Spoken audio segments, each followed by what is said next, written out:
भारताचा उपराष्ट्रपती या संदर्भातील स्पष्टीकरण दिलेले आहे. अनुच्छेद क्रमांक 63 सांगतो की भारताचा एक उपराष्ट्रपती असेल. अनुच्छेद क्रमांक 64 सांगतो की उपराष्ट्रपती हा राज्यसभेचा पदसिद्ध सभापती असेल आणि तो अन्य कुठलेही लाभपद धारण करणार नाही. परंतु उपराष्ट्रपती जेव्हा अनुच्छेद क्रमांक 65 अन्वये राष्ट्रपती म्हणून कार्य करत असेल आणि किंवा राष्ट्रपतीची कार्य पार पाडत असेल तेव्हा अशा कोणत्याही कालावधीत तो राज्यसभेचा सभापती पदाची कर्तव्य पार पाडणार नाही आणि राज्यसभेच्या सभापतीला अनुच्छेद क्रमांक 97 अन्वये प्रदेय असलेले कुठलेही वेतन किंवा भत्ता मिळण्यासाठी हक्कदार असणार नाही.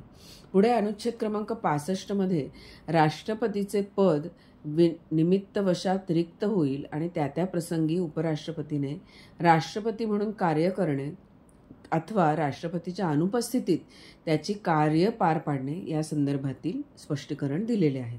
अनुच्छेद क्रमांक 65 काय सांगतो की जेव्हा राष्ट्रपतीचा मृत्यू झाला असेल किंवा राष्ट्रपतीने राजीनामा दिला असेल किंवा त्याला पदावरून दूर केलं असेल तर या कारणांमुळे किंवा अन्यथा त्या राष्ट्रपतीचं पद केव्हाही रिक्त झालं तर असं रिक्त पद भरण्याबाबत दिलेल्या ज्या तरतुदी आहेत, निवडून आलेला जो नवीन राष्ट्रपती आहे तो आपले पद ग्रहण करेल आणि त्या दिनांकापर्यंत उपराष्ट्रपती हा राष्ट्रपती म्हणून कार्य करेल.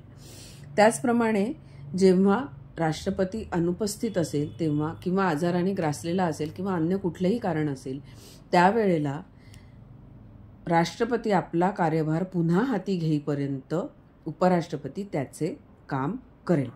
त्याचप्रमाणे उपराष्ट्रपती जेव्हा अशा प्रकारे राष्ट्रपती म्हणून काम करत असेल किंवा राष्ट्रपतींची कार्य पार पाडत असेल त्या अवधीत आणि त्या अवधीच्या संबंधात त्याला राष्ट्रपतीचे सर्व अधिकार असतील आणि संसद कायद्याद्वारे निर्धारित केलेल्या ज्या वित्तलब्धी असतील, भत्ते असतील किंवा विशेष अधिकार असतील यांना जोपर्यंत त्या संदर्भात तरतूद करण्यात येत नाही तोपर्यंत जी दुसरी अनुसूची आहे त्याच्यामध्ये जे वित्तलब्धी, भत्ते आणि विशेषाधिकार दिलेले आहेत त्यांचा सुद्धा उपराष्ट्रपती हक्कदार असेल. हा झाला अनुच्छेद क्रमांक 65. अनुच्छेद क्रमांक 66 मध्ये उपराष्ट्रपतीच्या निवडणुकी संदर्भातील स्पष्टीकरण दिलेलं आहे.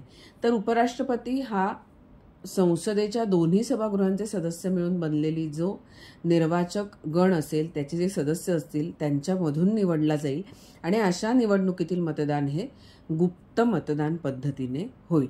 त्याचप्रमाणे उपराष्ट्रपती संसदेच्या कुठल्याही सभागृहाचा किंवा कुठल्याही राज्याच्या विधानमंडळाच्या सभागृहाचा सदस्य असणार नाही आणि संसदेच्या कुठल्याही सभागृहाचा किंवा कुठल्याही राज्याच्या विधानमंडळाच्या सभागृहाचा सदस्य उपराष्ट्रपती म्हणून जर निवडून आला तर तो उपराष्ट्रपती म्हणून आपलं पद ग्रहण करेल त्या दिनांकास त्याने त्या सभागृहातील आपली जागा रिक्त केली असं मानण्यात येईल.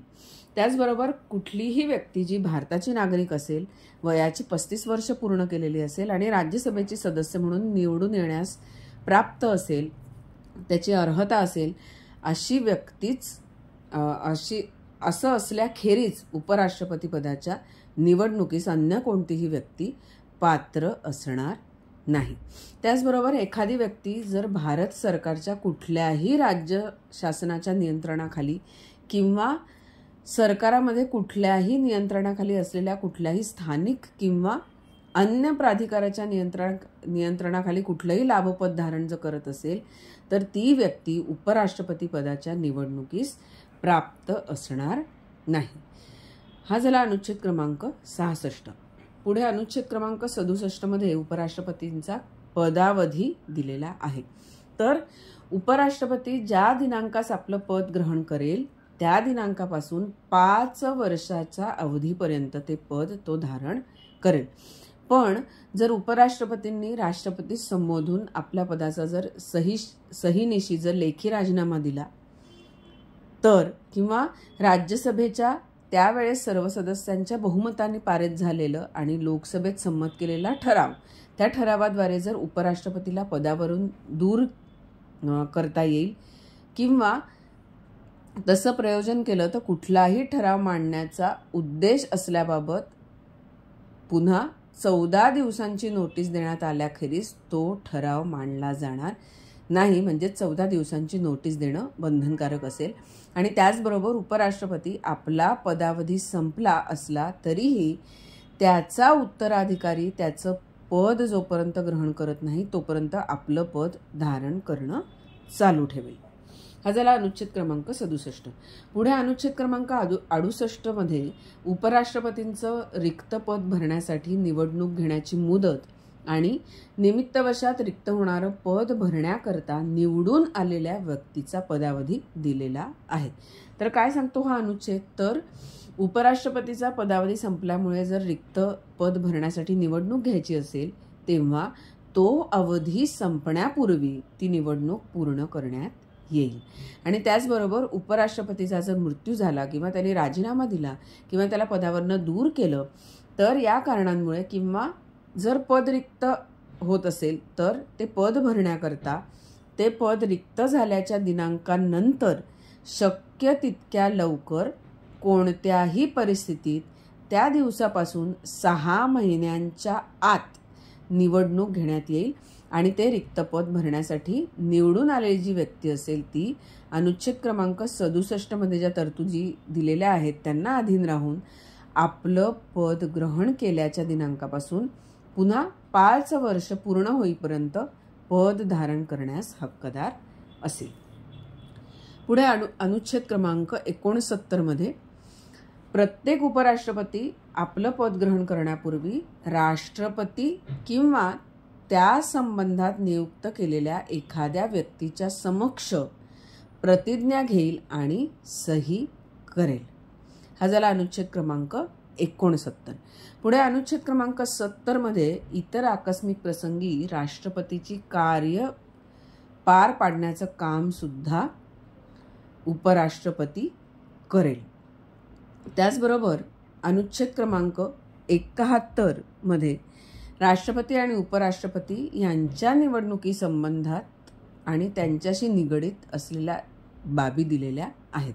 तर राष्ट्रपती किंवा उपराष्ट्रपती यांच्या निवडणुकीतून उद्भवणारे किंवा त्यांच्याशी निगडीत असलेल्या काही शंका असतील, काही मुद्दे असतील, काही विवाद असतील तर त्यांची चौकशी आणि निर्णय सर्वोच्च न्यायालयाकडून करण्यात येतील आणि त्यांचा निर्णय अंतिम असेल.